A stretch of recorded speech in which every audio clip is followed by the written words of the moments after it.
Welcome to my channel. I hope you guys are well. तो आज के इस लेक्चर में हम पढ़ेंगे पैकिंग एफिशिएंसी और पैकिंग फ्रिक्शन।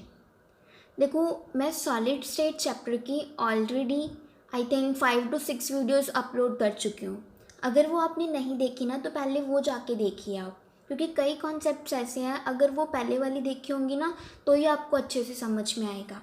ओके तो पहले वो देखिए जाके, उसका लिंक मैं आपको डिस्क्रिप्शन में दे दूँगी, आप वहाँ से जाके देख सकते हो।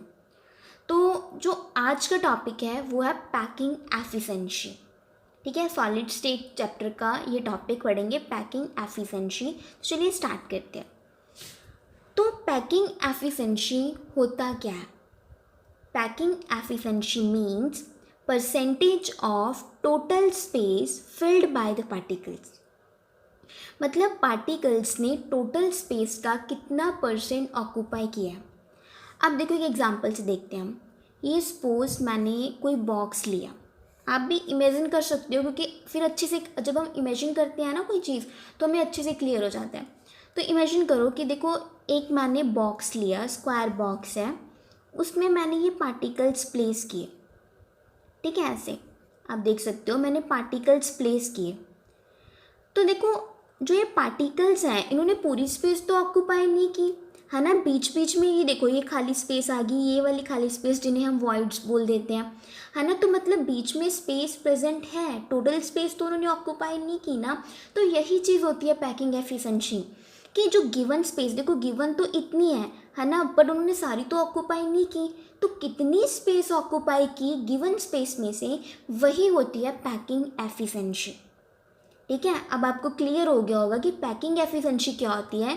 कि जो गिवन है, हमें गिवन तो इतनी थी है ना, इतनी सारी स्पेस गिवन थी, बट जो पार्टिकल्स हैं उन्होंने सारी ऑक्यूपाई नहीं की है ना। वॉइड्स प्रेजेंट हैं बीच में, है ना, वॉइड्स प्रेजेंट हैं। तो वही चीज़ होती है पैकिंग एफिशिएंसी, कि गिवन स्पेस का कितना स्पेस ऑक्यूपाई हो रहा है ना। अगर परसेंट की बात करें तो वो पैकिंग एफिशिएंसी हो जाता है, percentage of total space filled by the particle. और फ्रैक्शन के टर्म में बात करें तो गिवन स्पेस का कितना फ्रैक्शन है जो ऑक्यूपाई हो रहा है by the particles. I think अब तो आपको पैकिंग एफिशिएंसी टर्म क्लियर हो गई होगी, है ना। तो अब निकालते कैसे हैं? अब सिंपल है, देखो यही एग्जांपल देखो। अब हमें पैकिंग एफिशिएंसी निकालनी है तो हमें क्या दो चीज़ें पता होनी चाहिए। एक तो जो ये पार्टिकल्स प्रेजेंट हैं इनका वॉल्यूम पता होना चाहिए। ठीक है, इनका वॉल्यूम, फिर कितने नंबर ऑफ पार्टिकल्स हैं वो हमें पता होना चाहिए। अगर हमारे पास 7 पार्टिकल्स प्रेजेंट है ना, जैसे 1 2 3 4 5 6 7 8 9 10, यहाँ पे 10 पार्टिकल्स हैं, तो हमें 10 पार्टिकल्स का वॉल्यूम पता होना चाहिए। एक का वॉल्यूम निकाल लेंगे, 10 से मल्टीप्लाई कर देंगे, है ना। तो वही चीज़ मैंने ऊपर लिखी, टोटल वॉल्यूम ऑफ एटम्स और spheres in the unit cell. ये यूनिट सेल की बात कर दी है ना। मैं पहले हमें जो भी एटम्स प्रेजेंट है, जो भी पार्टिकल्स प्रेजेंट हैं, उन सभी का वॉल्यूम पता होना चाहिए। फिर हमें डिवाइड कर देंगे इसके टोटल वॉल्यूम से। वही चीज़ देखो, है ना, पहले हमें पता होना चाहिए भी इनका वॉल्यूम कितना है जो पार्टिकल्स प्रेजेंट है, डिवाइडेड बाय टोटल वॉल्यूम। तो वही चीज़ मैंने लिखी है। अगर हम परसेंट की टर्म में निकाल रहे हैं तो क्या करेंगे कि 100 से मल्टीप्लाई कर देंगे, बस। ये होती है हमारी पैकिंग एफिशिएंसी, क्योंकि हम यूनिट सेल्स के केस में कंसीडर करेंगे ना, इसीलिए मैंने यहाँ पे टर्म लिखी है यूनिट सेल। भी एक यूनिट सेल में कितने एटम्स प्रेजेंट हैं, उनका total volume divided by total volume of unit cell. तो ये होती है पैकिंग एफिशिएंसी। अब नेक्स्ट देखिए, अब हम ना इसको सीसीपी के केस में, एफसीसी के केस में स्टडी करेंगे। ओके, तो पहले ये डायग्राम देखो, बहुत बार कर चुके हैं हम डायग्राम, अब तो आपको क्लियर हो गया होगा, है ना, कि जो 8 पार्टिकल्स हैं वो कॉर्नर्स पे होते हैं, एंड जो 6 पार्टिकल्स हैं they are present at the centre of each face.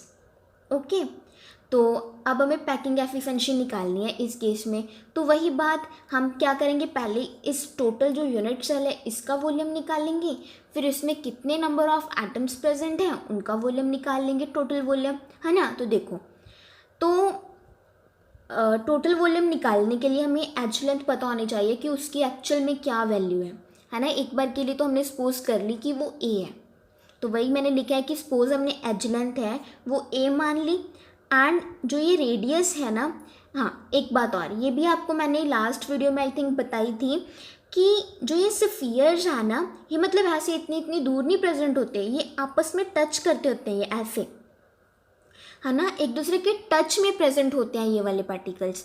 तो आप देख सकते हो कि जो एक छोटा सा पार्टिकल है ना, ये इतना नहीं होता, मतलब ये तो मैंने जस्ट एक पॉइंट सा बना दिया, एक्चुअल में ये ऐसे पार्टिकल्स होते हैं। तो हम इनका जो रेडियस है वो आर कंसीडर करेंगे, ठीक है, वो हमने आर कंसीडर किया। अब देखो जो ये डायगनल है इसका, ठीक है, डायगनल के अलोंग जो स्फीयर है ना, आप ये इलेबोरेट वे देखो, ये वाला डायगनल के अलोंग वो स्फीयर्स टच हो रहे हैं, टच हो रहे हैं ना, तो मतलब हम ये लिख सकते हैं कि जो ए सी है ना, मैंने इसे ए बी सी ट्राइंगल से मान लिया ना, कि जो ये ए सी है ये किसके इक्वल है, 4R। ये आप तो देख के तो अब क्लियर हो ही गया होगा कि आर ये 2R ये हो गया, एक आर ये, तो कितना हो गया टोटल, 4R। अब हमें वैल्यू किसकी चाहिए, ए की वैल्यू चाहिए, है ना, यहाँ पे तो कोई ए वगैरह आया ही नहीं, तो इसीलिए हमने क्या कंसीडर किया, ये राइट एंगल ट्रायंगल कंसीडर की, ठीक है, ट्रायंगल कंसीडर की, पाइथागोरस थ्योरम लगा देंगे, A C square equals to A B square plus B C square. H length हमें पता ही है कि वो हमने ए सपोज की है, ठीक है, वही मैंने लगा दिया, देखो ए स्क्वायर, ये वैल्यू 2A स्क्वायर, फिर हमने फर्दर सॉल्व किया तो कितना आ गया, √2A, है ना। तो अब AC की वैल्यू इसके इक्वल है। अब मैंने लास्ट में आपको बताया था कि जो AC है वो 4R के भी इक्वल है, तो हम दोनों को इक्वल रख सकते हैं, तो रख दो equal, √2A equals to 4R, यहाँ से मैंने A की वैल्यू निकाल ली, A equals to 4R upon √2। इसे सॉल्व करने के बाद, है ना, ये आ गया हमारे पास 2 इंटू √2 इंटू R, तो ये वैल्यू आई एज लेंथ की, है ना। ये तो सिर्फ एक है, हमें क्या है कि वॉल्यूम निकालना है, तो ऑब्वियस सी बात है हम इसका क्यूब कर देंगे, है ना, ए क्यूब, तो सॉरी, तो अब देख सकते हैं मैंने इसका क्यूब किया तो मेरे पास कितनी वैल्यू आ गई, 16 इंटू √2R³। तो ये मेरे पास आ गया total volume of a unit cell. ये सिंपल मैथमेटिक्स है, ये आपसे सॉल्व हो जाएगा। ओके जी, तो अब नेक्स्ट देखो, ये तो बात होगी, है ना, हमने पहली बात क्या कंसिडर की थी कि हमें टोटल वॉल्यूम निकालना है, वॉल्यूम तो निकाल लिया। अब नेक्स्ट बात क्या की थी हमने कि अब जो उसके नंबर ऑफ एटम्स हैं उनका वॉल्यूम निकालेंगे हम, तो निकाल लो। 8 हमारे, ये मैंने आपको लास्ट वीडियो में बताया ये कैसे निकालते हैं, ठीक है, तो सिंपल है, 8 पार्टिकल कॉर्नर्स पे प्रेजेंट हैं, उनकी कंट्रीब्यूशन कितनी होती है, 1/8।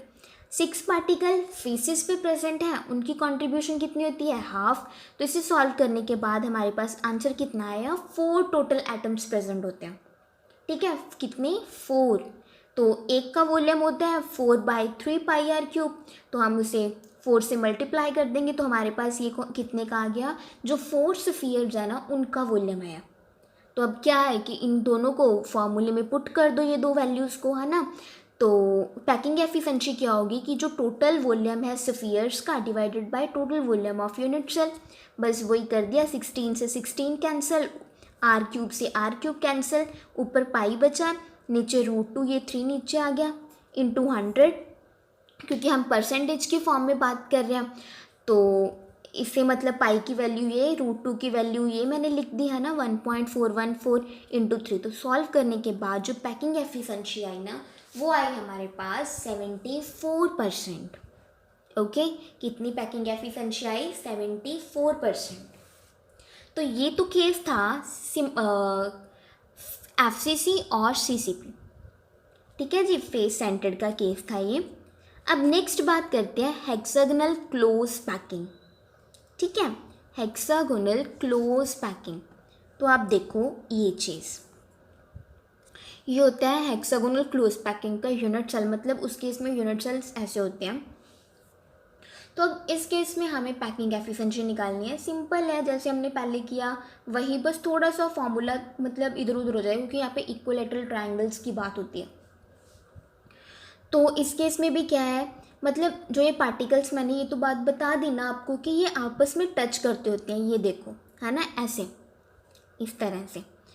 तो यहाँ पे भी क्या करो कि इसको जो क्या है कि इसका भी रेडियस हमने आर ले लिया, इस स्फीयर का, इसका भी आर ले लिया, तो ये टोटल कितना हो गया आप देख सकते हो, आर प्लस आर, ये 2r। तो ये जो एज था इसकी लेंथ कितनी होगी, 2r। तो वही मैंने लिखा कि जो रेडियस है स्फीयर का वो r है, जो ये एज लेंथ है इन दोनों का कंबाइन करके, क्योंकि ये टच हो रहे हैं आपस में, है ना, तो वो 2r है। अब हम इस केस में वॉल्यूम कैसे निकालेंगे, वहाँ तो क्या था कि एज लेंथ निकाली, उसका क्यूब कर दिया हमने, है ना। तो इस केस में कैसे निकालेंगे, इस केस में होता है वॉल्यूम, ये बेस एरिया, ये वाला है बेस एरिया, ठीक है, बेस एरिया और ये height, base area into height, तो वो क्या होता है हमारे पास वॉल्यूम, ठीक है। अब देखो ये बेस एरिया, तो अब ध्यान से देखो भी, अब इसका वॉल्यूम कैसे निकालेंगे, तो अब देख सकते हो कि इस केस में कितने इक्विलेटरल ट्रायंगल्स हैं, 1 2 3 4 5 6, तो इस केस में 6 इक्विलेटरल ट्रायंगल्स हैं।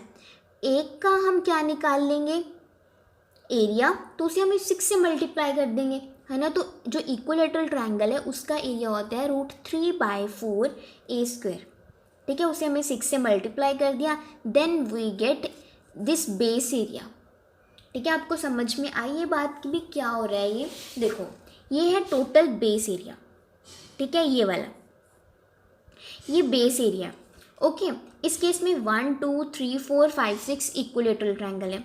एक जो ट्रायंगल है उसका एरिया हमें पता है कि √3/4 इंटू a², एक का एरिया है, तो हमें निकालना कितने का है, 6 का हमें निकालना है, तो मैंने 6 से मल्टीप्लाई कर दिया बस, है ना। तो ये a² है, a की वैल्यू हमने 2r निकाली थी, तो वही वैल्यू मैंने पुट कर दी, पुट करने के बाद ये सॉल्व करके हमारे पास ये वाला आंसर आ गया, 6 इंटू √3 इंटू π², ठीक है, ये क्लियर हो गया, ये तो बेस एरिया आ गया। अब नेक्स्ट क्या था, नेक्स्ट हमें हाइट निकालनी है।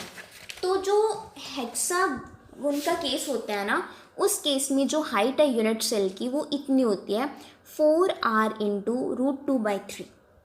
देखो हाइट भी आ गई, हमने बेस एरिया भी निकाल लिया, तो दोनों को मल्टीप्लाई किया, दोनों को मल्टीप्लाई करने के बाद जो आंसर आया वो इतना आंसर, सिंपल मैथमेटिक्स है, आप खुद से करके देखोगे ना तो बहुत इजी हो जाएगा आपके लिए, है ना। तो आप सॉल्व करोगे तो इतना आया, देखो 6 इंटू 4 24, है ना। तो ये r को r से किया तो हमारे पास ये आ गया r³ √3 कैंसिल, ये हमारे पास √2।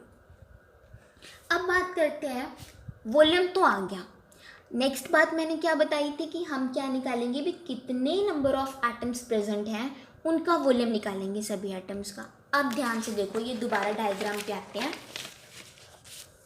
देखो 6 एटम्स ये प्रेजेंट हैं कॉर्नर्स पे, 1 2 3 4 5 6, 1 2 3 4 5 6, टोटल कितने हो गए 12, ठीक है 12। तो इनकी कंट्रीब्यूशन होती है ना जो कॉर्नर्स पे, वो 1/6 होती है कंट्रीब्यूशन, ठीक है। सेम जैसे हमने लास्ट क्यूबिक वाले में किया था, कॉर्नर्स पे 8, उनकी कंट्रीब्यूशन कितनी 1/8, है ना। तो यहाँ पे कितनी कंट्रीब्यूशन होगी, 1/6 कंट्रीब्यूट करेंगे टू ईच यूनिट सेल, ठीक है। तो 1/6, एक तो ये बात होगी। सेकेंड बात देखो, अब ये वाला एक फेज है, ये वाला एक फेज है, इसके फेस पे भी एक पार्टिकल प्रेजेंट है, इसके पे भी एक पार्टिकल प्रेजेंट है, तो जो फेस पे होता है मैंने उसकी कंट्रीब्यूशन कितनी बताई थी आपको, हाफ, तो इसकी भी कितनी होगी हाफ, है ना। तो ये कर देंगे 2 इंटू हाफ। फिर नेक्स्ट बात, तो ये कॉर्नर्स वाले हो गए, फेस वाली बात हो गई। नेक्स्ट आता है जो सेंटर पे प्रेजेंट है, ठीक है, सेंटर वाले किसी से शेयर नहीं होते, वो तो बीच में प्रेजेंट है, वो एज सच ही रहेंगे, तो 3 ये वाले आगे, तो कंट्रीब्यूशन का भी आपको पता चल गया। अब देखो 12 थे कॉर्नर्स पे, इनकी कंट्रीब्यूशन 1/6, 2 थे फेसेस पे, इनकी कंट्रीब्यूशन हाफ, 3 थे सेंटर में, तो टोटल कितने आइटम आए हमारे पास, 6 आइटम्स आ गए। क्लियर, टोटल कितने आइटम्स आ गए 6 आइटम। तो बस 6 का वॉल्यूम फाइंड आउट कर लो, तो एक का वॉल्यूम होता है 4/3 πr³, तो उसे मल्टीप्लाई कर दिया तो हमारे पास कितना आ गया 8, सिंपल है ना। तो अब देखो टोटल वॉल्यूम भी आ गया हमारे पास, एंड जो स्फीयर्स का वॉल्यूम था वो भी आ गया। बस क्या करो, इसे डिवाइड करना है इससे, बस और कुछ नहीं करना, सिंपल इसे किया, यहाँ पे 3 आ गया, r³ से r³ कैंसिल, ये एंड 74, ओके। तो देखो CCP एंड जो HCP का केस था ना, वहाँ पे बिल्कुल सेम जो एफिशिएंसी आई 74। तो हम कह सकते हैं ना कि 74% है जो स्पेस वो ऑक्यूपाइड है, एंड जो 26% है वो हमारे पास वॉइड्स प्रेजेंट है, empty space is there. Okay, 74% तो ऑक्यूपाई है, 26% वहाँ पे एम्प्टी स्पेस प्रेजेंट है। तो ये बात होगी। तो ये थे HCP का केस। अब नेक्स्ट बॉडी सेंटर्ड। तो बॉडी सेंटर्ड का भी डायग्राम हमने बहुत बार किया है। यहाँ पे भी सिंपल 8 कॉर्नर्स पे पार्टिकल्स होंगे, एक सेंटर में पार्टिकल होगा, है ना। तो इस केस में भी वही कि जो ये पार्टिकल्स है ना लॉन्ग द डायगनली इतनी इतनी दूर नहीं होते, ये ऐसे प्रेजेंट होते हैं, टच करते होते हैं। तो मैंने ये इसको ए माना है, बी सी एंड डी। तो हम बोल सकते हैं कि जो ए डी है वो किसके इक्वल है, 4R के। सिंपल सी बात है यार। देखो ए डी किसके इक्वल है, 4R के। R + 2R + R कितना हो गया, 4R। तो वही देखो एज लेंथ भी मैंने कितनी मानी, ए, ठीक है। तो R स्फीयर का रेडियस हो गया। तो ये क्योंकि डायगोनल के अलॉन्ग टच हो रहे हैं, ये आ गया। अब हम देखो पहले अगर ये वाली ट्रायंगल कंसीडर करें तो AD तो हमें पता है, चलो मान लिया है ना, DC भी पता है। तो हमें ये नहीं पता ना AC। तो AC निकालने के लिए हमने ये वाली ABC ये ट्रायंगल कंसीडर की, क्योंकि हमें पता है कि जो एज लेंथ है वो A के इक्वल है, ये भी A ये भी है ना। तो बस वही वैल्यूज पुट की, पाइथागोरस थ्योरम लगाई, तो उसके अकॉर्डिंग मेरा AC² था ना वो 2A² के इक्वल आ गया, है ना। सिंपल है, देखो आप करके देख सकते हो। फिर नेक्स्ट मैंने जब मुझे AC पता चला तो नेक्स्ट क्या किया हमने कि नेक्स्ट हमने ये वाली ट्रायंगल कंसीडर करनी, है ना। ये नेक्स्ट ये वाली ADC ये वाली ट्रायंगल। तो इसके अकॉर्डिंग पाइथागोरस लगा दी थ्योरम, AD² = AC + DC। ये हमारा क्या है, एज A के इक्वल। तो AC² की वैल्यू हमने 2A² निकाली थी प्लस A², है ना। तो टोटल आ गया 3A²। AD हमने इसके इक्वल लिख दिया। ऊपर हमने AD को 4R के भी इक्वल लिखा था, हम दोनों को इक्वल लिख सकते हैं। 4R = रूट, ये देखो इसके इक्वल लिख दिया। यहाँ से मैंने A की वैल्यू निकाल ली, क्योंकि हमारे पास क्यूबिक यूनिट चल रहा है, इसके तीनों जो एज हैं वो बिल्कुल सेम होंगे, है ना। तो इसीलिए मैंने A³ कर दिया। A³, उसको सॉल्व करने के बाद ये मेरे पास आया total volume of unit cell. Simple था, बहुत ईजी है। फिर उसके बाद नंबर ऑफ एटम्स कितने हैं, बॉडी सेंटर्ड के केस में किया था। 8 कॉर्नर्स पे होते हैं, उनकी 1/8 कंट्रीब्यूशन। एक सेंटर पे होता है, वो किसी के साथ शेयर नहीं होता, वो बेचारा बीच में पड़ा रहता है ना। तो उसका कितना आ गया, 2। इसको किया तो हमारे पास 2 का हमने निकाल लिया टोटल वॉल्यूम, वो आ गया 8/3 πr³। बस अब क्या करना है, हमारे पास स्फीयर्स का वॉल्यूम आ गया, टोटल वॉल्यूम आ गया, दोनों को डिवाइड कर दो फॉर्मूले में पुट करके, है ना। 100 से किया मल्टीप्लाई, बिकॉज परसेंटेज की बात कर रहे हैं हम। तो क्या आया हमारे पास, ये सॉल्व करने के बाद 8πr³ के साथ तो r³ कैंसिल हो गया, है ना। 3 के साथ 3 कैंसिल, तो ये चीज़ बची। तो इसके साथ ये भी कैंसिल हो जाएगा, 8 आ गया ये। तो सॉल्व करने के बाद जो एफिशिएंसी है ना वो 68% है। कितनी, 68%। तो ये थी efficiency in case of BCC। तो 68 तो ये आई, तो मतलब 32% हमारे पास क्या है कि वॉइड्स प्रेजेंट है। ओके, 32% क्या, वॉइड्स प्रेजेंट है। 68% तो ऑक्यूपाई है, तो ये वाली वॉइड्स है। देखो अब मैं सिंपल क्यूबिक का नहीं करवाऊंगी, वो आप खुद से ट्राई करना, वो तो बहुत इजी है, बहुत सिंपल से हो जाएगा, ठीक है। एफिशिएंसी बता देती हूँ, उसके केस में 52.4% एफिशिएंसी आएगी आपकी, पैकिंग एफिशिएंसी, ठीक है। तो आप खुद से ट्राई करना उसे। तो आज के लिए बस इतना ही। Thanks for watching.